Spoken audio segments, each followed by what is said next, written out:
Okay, preparing chilies, dead simple, just got to get your head around it. These little babies, these are great.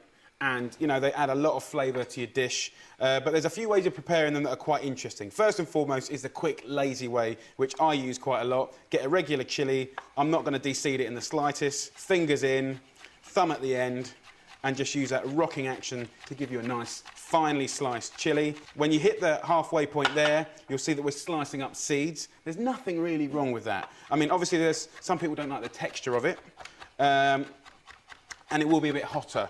But this is the kind of lazy way to do chilies, which is what I do 7 times out of 10, frankly. You saw that I sliced it first time round, and now I'm just doing the rocking action to finely chop it. And that's a good little cheats way of doing it. Now, the kind of correct way to do it is to slice it in half. So we get the chili like this, take the core off the end, like that.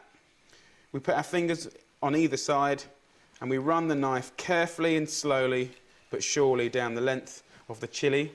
And then the heat is really here, right? It's actually not the seeds, it's the white flesh either side of it. So what we want to do is hold it at the tip, and there's 2 ways you can do it. Use the tip of the knife to scrape the seeds out, like that. And then you get rid of these seeds.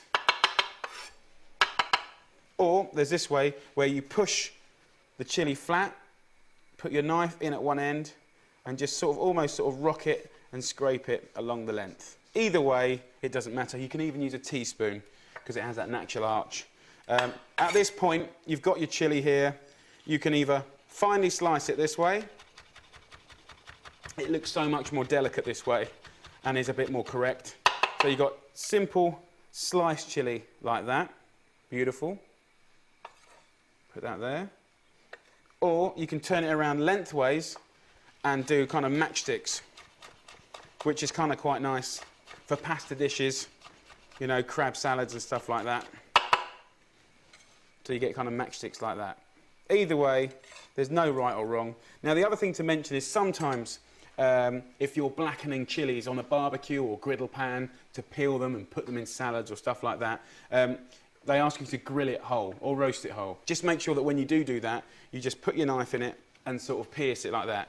Because if you cook a whole chili, it will puff up and it will explode. And if you're anywhere near it, you're going to get hot, burning hot chili juice all over you. And that ain't a pretty story, because I've done it loads of times. The other thing to mention is if you know, you're a bit more sensitive than your regular butch guy, put rubber gloves on and you won't get chili hands. And obviously, wherever you put those hands, unless you wash them properly, will burn.